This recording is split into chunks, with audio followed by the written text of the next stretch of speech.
WorldView Today, China's war drums amid economic collapse. Is a superpower preparing for war as its economy crumbles brick by brick, a strategic gambit, or the final frenzy before collapse?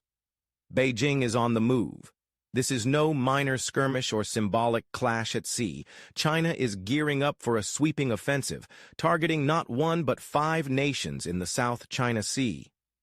The question looms, is China poised to ignite World War III, or is this the last roar of a wounded beast cornered by its own crises? Before we dive into the analysis, we invite you to like and subscribe to WorldView Today for unparalleled insights into global events. Since the 2016 Hague Tribunal ruling invalidated China's 9-line, Beijing's aggression has surged. 7 artificial islands built illegally within other nations' exclusive economic zones now host 3,000-meter runways, radar systems, missile silos, and militarized bases. Positioned over 1,100 kilometers from China's mainland but just hundreds from the Philippines and Vietnam, these outposts form a strategic triangle across the Paracel and Spratly Islands. This is no longer a concept. It's a network of military installations capable of controlling a $3 trillion annual maritime trade route, the lifeblood of global commerce. Beneath the South China Sea's waves lie 11 billion barrels of oil and 190 trillion cubic feet of natural gas. China knows whoever dominates this sea can chokehold much of Asia, including Japan, South Korea, and India. Yet the irony is stark. Beijing is militarizing the seas while its domestic economy implodes. The property market, once driving 29% of GDP, is now a debt bomb. Over 200,000 homes were foreclosed by banks in the first half of 2025 alone. In Wuhan, a woman who paid 360,000 yuan over 7 years lost everything, her remaining funds barely covering a final family meal. In Shenzhen, apartments once worth 12 million yuan now fetch under 5 million. In Wenzhou, young buyers hoping to marry sell at 30% losses, finding no takers. Negative equity, where loans exceed home values, is spreading. Banks, seizing properties, now beg owners to pay more to clear debts. A financial system once hailed as stable under state control is now chaotic and impotent. In this crisis spiral, citizens can't repay loans, banks can't sell assets, home prices plummet, and trust evaporates. The Chinese dream of home ownership, once a point of pride, is now a nightmare. Why, amid such internal collapse, is Beijing escalating militarily? The answer may lie with Xi Jinping's grip on power. Besieged by diplomatic failures, trade isolation, global backlash over uncivil behavior by Chinese citizens abroad, and eroding domestic middle-class confidence, Xi's options are dwindling. Internationally, China's hoped-for strategic allies, Russia and North Korea, are drifting away. On April 25th, North Korea confirmed sending troops to aid Russia in Ukraine, a diplomatic slap to Beijing, which sought to play power broker between Moscow and the West. Xi's vision of an Asian community of shared destiny to counter the U.S. has faltered. Vietnam, Malaysia, Indonesia, and even South Korea engage directly with Washington. India openly sells anti-ship missiles to the Philippines. Japan provides patrol boats, Australia escorts with warships, and the UK and France deploy fleets to the South China Sea. Global opinion is no longer ambivalent. In the Philippines, after years of restraint, President Ferdinand Marcos Jr. declared, "It's time to stop swallowing the sea inch by inch." Joint exercises with the U.S., Japan, and Australia have intensified. Chinese Coast Guard vessels face accusations of using water cannons, military lasers, and ramming tactics, a form of organized piracy disguised as maritime militia. The critical question: is Beijing truly ready to wage war against an international coalition when its own house is in disarray? Western military experts warn China is playing a dangerous game, using saber-rattling to distract from domestic woes. Unlike the 1970s, Beijing can't fully control information. Viral images of collapsing buildings in Wuhan due to unauthorized renovations, covert videos of women in bikinis filmed in Australia, and food theft at breakfast buffets in the Maldives have sparked global outrage. The world no longer merely opposes China's policies. It's growing resentful of its people. This unprecedented national image crisis sees every citizen's misstep amplify damage to Beijing's credibility. Xi faces a dilemma. Yielding risks his standing within the Communist Party. Doubling down could plunge China into war amid economic depletion. Analyst Gordon Chang notes, China quietly lifted retaliatory tariffs on U.S. goods like semiconductors and aviation equipment, but suppressed the news to save face. A clandestine April 24th meeting in Washington between Chinese delegates and the U.S. Treasury saw Beijing demand a reporter delete photos. They're negotiating in shadows while denying it publicly, a nation afraid its people will see its weakness. China is bargaining in secret, threatening in public, and crumbling in silence. The louder its external aggression, the more it exposes internal fragility, not strategy but instinct, like a wounded beast roaring to mask its blood. This escalation coincides with peaking domestic crises. A housing collapse, youth unemployment, and capital flight. Bloomberg reports $175 billion fled China's stock and property markets from late 2023 to early 2025, flowing to the U.S., India, and Singapore. Investors aren't waiting for recovery, they're fleeing. J.P. Morgan data shows youth unemployment hit 21.9% in Q1 2025, though Beijing halted public reporting in mid-2023, erasing data to erase the crisis. But citizens aren't blind. College graduates delivering food, driving ride shares, or live streaming sales know they're jobless. They see parents who saved lifetimes for homes, now penniless as values crash and banks foreclose. They cringe at videos of Chinese tourists berating staff in Japanese airports, stealing food in Maldives hotels, or filming beachgoers in Australia, and they're ashamed. This shame drives a quiet rejection of national identity among China's youth, not from lack of patriotism, but from feeling unserved by a system preaching revival while citizens bear unpayable debts. In a society prizing face over truth, that face is becoming its heaviest burden. As domestic faith crumbles, Beijing seeks victories abroad, if not economically, then militarily. But this creates a geopolitical paradox. The more it threatens, the more isolated it becomes. When China deploys 200 fishing vessels to Reed Bank, it's not just the Philippines objecting. Japan sends patrol boats, Australia deploys warships, India pledges missiles, and Europe, led by the UK and France, sends destroyers. RAND analysts propose an Asian maritime NATO, an informal alliance to patrol and defend these waters. No one wants war, but tolerance for China's gray zone tactics, neither peace nor war, is waning. This makes the South China Sea a powder keg, where a single clash or errant laser could trigger Allied defenses. China, grappling with internal chaos, is the one stoking the flames, not from ignorance of the risks, but from a lack of better options. A nation mired in financial collapse, housing, banking liquidity, unemployment, is pouring resources into military buildup, censorship, and propaganda. The China Media Project reports Beijing spends $30 billion annually on domestic media control, surpassing public health budgets in many provinces. Instead of addressing social issues, it silences dissent, deletes videos, and muzzles truth-tellers. But in a global social media age, cover-ups fail.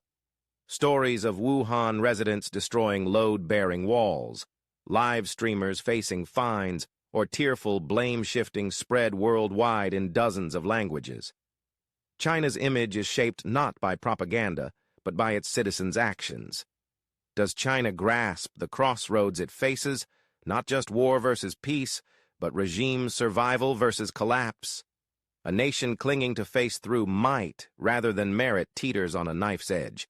The U.S., despite domestic challenges, holds the initiative. The Trump administration reimposed tariffs up to 145% on Chinese electronics, medical supplies, and high-tech goods.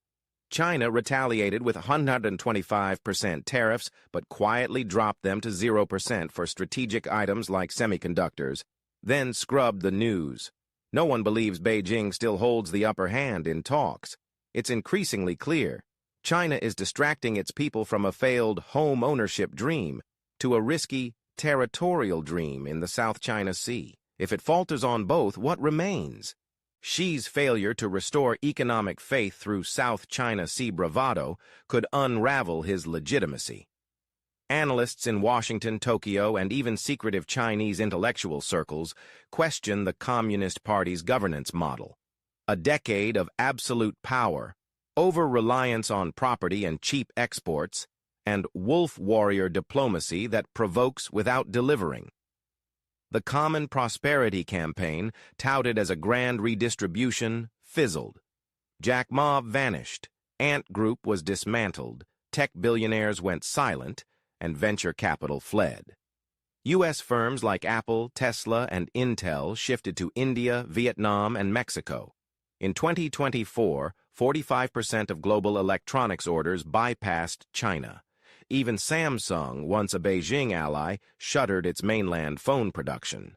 China is losing its world's factory status, not from hatred, but from distrust in a system where laws shift on Politburo whims, businesses face asset seizures for unaligned speech, and leaders claim openness, while police detain citizens for discussing housing prices. Since 2021, foreign firms in China have plummeted, with leaked Ministry of Commerce reports showing 6,200 companies exiting in 18 months. Alongside this corporate exodus is a human one. A 2024 Tsinghua University survey found 63% of those earning over 1 million yuan annually plan to emigrate within 5 years. Visa applications for study and investment in Canada, the U.S., and Australia are soaring. China is bleeding talent, hope, and trust. Xi's South China Sea push isn't just strategic, it's a survival test. Victory could salvage his image, failure, or even maintaining the status quo, risks eroding his party legitimacy. In China's current system, no collective Politburo shares blame, no independent premier exists. Every misstep points to Xi. This heightens the stakes. An underreported factor, factional strife within the military.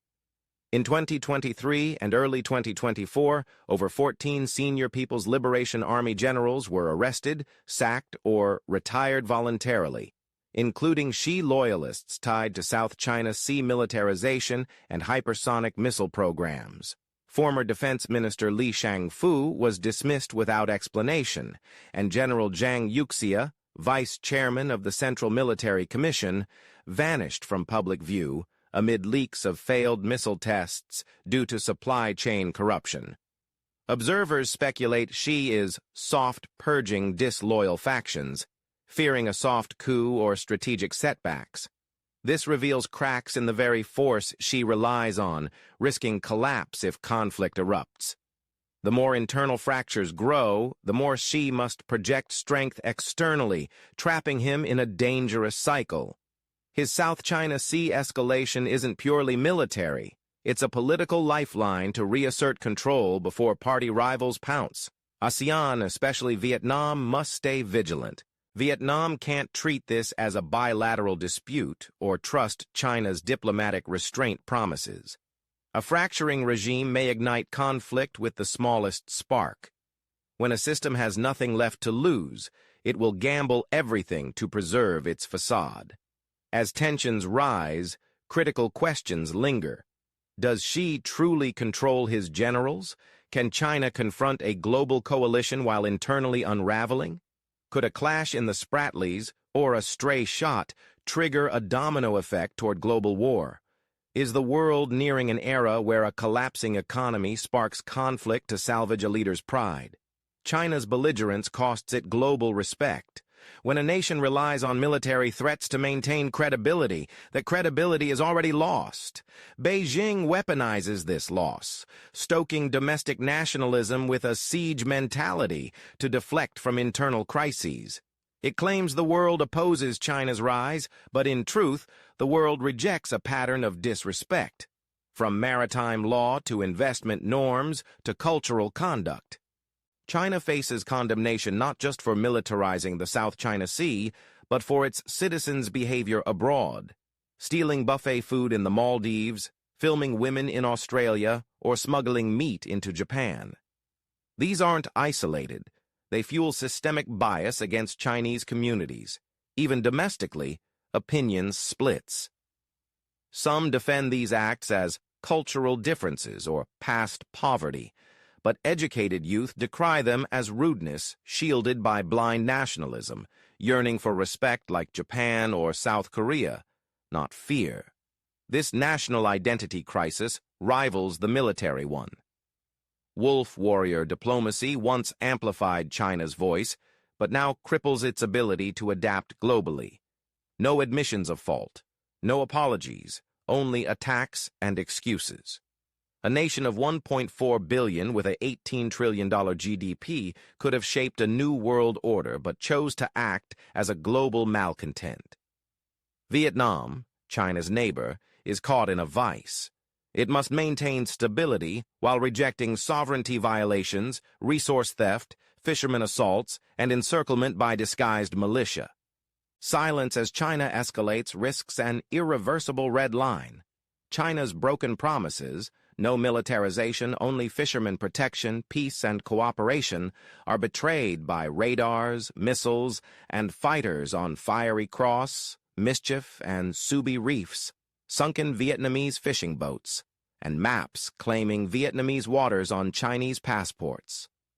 Actions, not words, reveal Beijing's path, using military might to mask domestic collapse, nationalism to stifle dissent, and external enemies to excuse reform failures. The world is shifting, not around China, but away from it.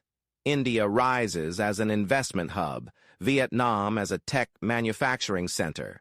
Japan rearms, Australia sours on Beijing, Europe cuts supply chain reliance, and the U.S., under any administration, sees confronting China as strategic necessity.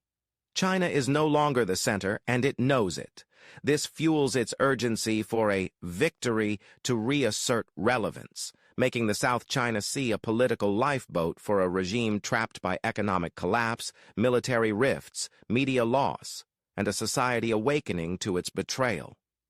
The question isn't whether China dares fight, but whether it has any other way to sustain its regime short of war. If war is Beijing's only escape, the world must brace for a darker scenario. Conflict not for victory, but for survival. A political anesthetic, a curtain over a fracturing system.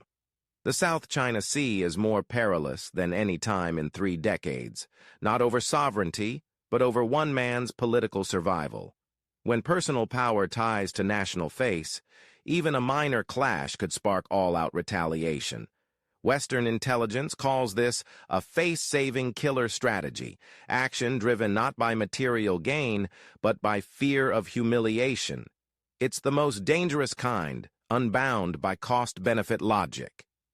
Xi, having eliminated rivals, erased term limits, and crowned himself core leader, must uphold the myth that China cannot lose under him. To avoid loss, he may fight to prove it. The Philippines is the most vulnerable target. Small, directly clashing at Reed Bank, Second Thomas Shoal, and Scarborough Shoal, and tied to a U.S. defense pact that may not trigger immediate armed response to small-scale incidents. China could test a probe attack, seizing a Philippine-held feature, akin to Russia's 2014 Crimea move, or escalate clashes to force global concessions. But the South China Sea isn't Crimea. Its $3 trillion trade route, proximity to U.S., Japanese, and Australian bases, and vast resources make it a global flashpoint. Unlike Ukraine, the Philippines is a formal U.S. ally. a Chinese attack would demand a U.S. response, risking escalation. Vietnam, long neutral, has fortified 280 hectares in the Spratlys, deployed coastal missile defenses, and is exploring new runways. U.S.-Vietnam defense ties are deepening. U.S. carriers dock in Da Nang. F-16 talks progress, and non-lethal defense pacts with Japan, India, and Australia advance. Vietnam isn't alone. A Chinese attack on its holdings would face not just Hanoi, but its strategic partners, opening a second diplomatic front Beijing can ill afford.